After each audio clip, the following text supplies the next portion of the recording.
नमस्कार दोस्तों, कैसे हैं आप सब। आशा करता हूं आप सभी सुखी व स्वस्थ होंगे।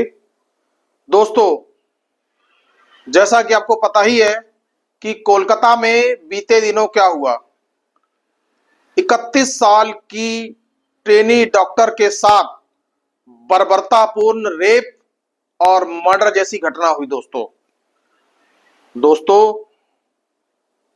ये राज्य की पुलिस के ऊपर सवालिया निशान खड़े करता है। दोस्तों, राज्य की पुलिस तो पुलिस पूरी राज्य सरकार के ऊपर प्रश्न चिन्ह खड़े करता है। दोस्तों, आपके राज्य में महिला सुरक्षा कैसी है? आप किस लिए धरना प्रदर्शन करने निकली हैं और किसके लिए निकली हैं? दोस्तों, आपको चाहिए आप अपने शासन और प्रशासन दोनों को दुरुस्त करिए। दोस्तों, मैं बात कर रहा हूं वेस्ट बंगाल की मुख्यमंत्री ममता बनर्जी की, जिनको इस घटना पर त्वरित संज्ञान लेते हुए अपने शासन व प्रशासन को दुरुस्त कर देना चाहिए था, लेकिन मैडम खुद ही धरना प्रदर्शन करने निकल गई। किस लिए? आपका काम धरना प्रदर्शन करना नहीं है। आप क्या अपने ही खिलाफ धरना प्रदर्शन कर रही थी क्या? दोस्तों, राज्य सरकार पूरी तरह से इसके लिए जिम्मेदार है। दोस्तों, इस घटना के कारण पूरे देश में आक्रोश की लहर है। डॉक्टर समाज पूरी तरह से ट्रेनी डॉक्टर के समर्थन में उतरा हुआ है। बीजेपी इस मामले में लगातार प्रदर्शन करती आ रही है दोस्तों, और ये खबर जब से ये घटना हुई है मीडिया में लगातार चलती आ रही है दोस्तों। दिखाई भी जानी चाहिए दोस्तों, ताकि लोगों को पता चले कि राज्य सरकारें ऐसी घटनाओं के ऊपर कैसे काम करती हैं। यही नहीं, सुप्रीम कोर्ट ने भी इस घटना के ऊपर कड़ा ऐतराज जताया है और कुछ दिशा निर्देश जारी किए और राज्य सरकारों से, केंद्र सरकार से कुछ पूछा है, कुछ 9 बिंदुओं पर पूछा है। दोस्तों, उस ट्रेनी डॉक्टर के साथ जो हुआ वो बहुत ही शॉकिंग व शर्मनाक था। कोलकाता रेप और मर्डर केस पर विपक्ष की कैसी प्रक्रिया आई, मैं बात करूंगा आज नेता विपक्ष राहुल गांधी की। उन्होंने क्या प्रतिक्रिया दी है? राहुल गांधी नेता प्रतिपक्ष हैं, उनको इस मामले पे अपनी एक तल्ख प्रतिक्रिया देनी चाहिए थी, जनता के सामने आकर इस मुद्दे पर बोलना चाहिए था। वहीं प्रियंका गांधी, जिन्होंने 2019 में नारा दिया था लड़की हूं लड़ सकती हूं, उनका भी एक मैच ट्वीट ही आ गया। उनको भी जनता के सामने निकलकर आना चाहिए था और खुलकर बोलना चाहिए था, लेकिन इन दोनों नेताओं ने चुप्पी साधे रखी। दोस्तों, क्या यदि कोई घटना विपक्ष शासित किसी राज्य में होगी तो क्या हम उसके ऊपर नहीं बोलेंगे? हमें नहीं बोलना चाहिए? क्या रेप के मायने किसी विपक्ष या कहीं और होने पर रेप के मायने बदल जाते हैं क्या? नहीं दोस्तों, विपक्ष की तरफ से राहुल गांधी और प्रियंका गांधी का बयान आना चाहिए था, जो कि नहीं आया। जो नहीं आया वो गलत है। इस बात के लिए उनको कटघरे में खड़ा किया जाना चाहिए।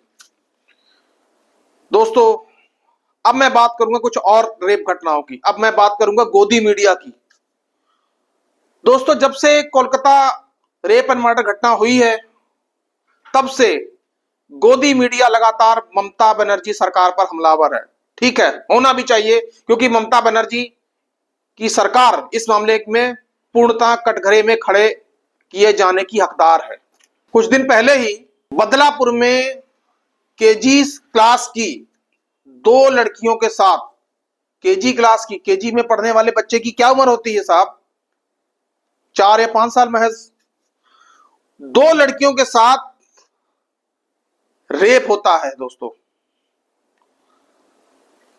अब आप ये देखिए कि इस घटना पर गोदी मीडिया ने क्या संज्ञान लिया।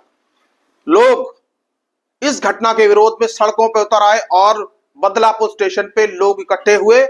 यह घटना थाना जिला बदलापुर की है।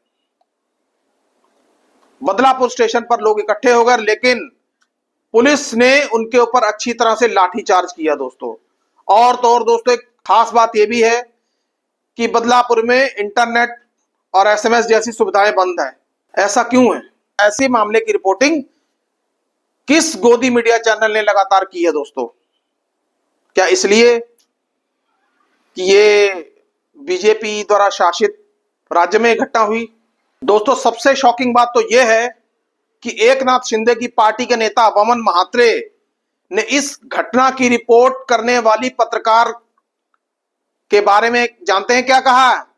कि आप इस घटना की रिपोर्टिंग ऐसे कर रही हैं जैसे कि रेप आपके साथ हुआ हो। अब दोस्तों, अब यह है भाषा, वो भी पत्रकारों के साथ, वो भी एक महिला के साथ, वो भी एकनाथ शिंदे की पार्टी के नेता द्वारा। आप क्या कहेंगे इसको? दोस्तों, क्या यह खबर मीडिया में, गोदी मीडिया में दिखाई गई? नहीं, नहीं दिखा जा सकती। दिखाएंगे तो साहब नाराज हो जाएंगे। दोस्तों, इस खबर को आपने कितनी बार देखा है कि देहरादून में बस में गैंग रेप हुआ था? गोदी मीडिया ने इस खबर को आखिरकार कितनी बार दिखाया है? दोस्तों, उत्तराखंड में एक नर्स के साथ बलात्कार और फिर उसकी हत्या कर दी गई। इस खबर को आपने कितनी बार देखा है? दोस्तों, अंकिता भंडारी का केस, वो तो आपको पता ही है। अकोला में एक टीचर द्वारा 6 छोटे छोटे बच्चों को पॉर्न दिखाकर उनके साथ दुष्कर्म। अब ये घटना कितनी बार रिपोर्ट हुई है दोस्तों? ये सारी घटनाओं का जितनी का मैंने जिक्र अभी किया है, कोलकाता की घटना को छोड़कर, इन घटनाओं की रिपोर्टिंग गोदी मीडिया ने कितनी बार की है? गोदी मीडिया ने इसकी रिपोर्टिंग लगातार इसलिए भी नहीं की क्योंकि ये सारी घटनाएं बीजेपी शासित राज्यों में हो रही थी। दोस्तों, क्या अब रेप जैसी घटनाओं पर भी राजनीति होगी? क्या अब रेप जैसी घटनाओं पर भी बायस रिपोर्टिंग होगी? दोस्तों, ये बड़ी शॉकिंग बात है कि कोलकाता रेप मर्डर केस, उसमें आप ममता सरकार के पीछे हाथ धोकर पड़ गए हैं। पढ़िए, आपकी ड्यूटी है।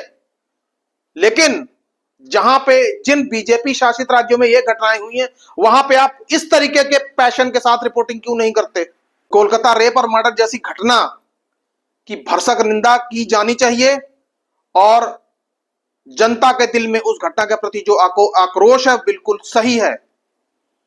लेकिन मीडिया द्वारा बायस रिपोर्टिंग करना, यह अपने आप में दोस्तों कितना सही है?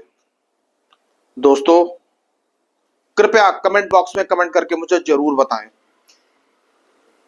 दोस्तों, मैं आप सभी से अपील करूंगा कि आप अपनी अपनी बेटियों को सशक्त बनाएं ताकि बाहर घूमने वाले इस तरीके के दरिंदों से बेटियां अपनी रक्षा कर सकें। हमारी बेटियां हमारा मान है दोस्तों। इन्हीं सब शब्दों के साथ दोस्तों, जय हिंद, जय भारत।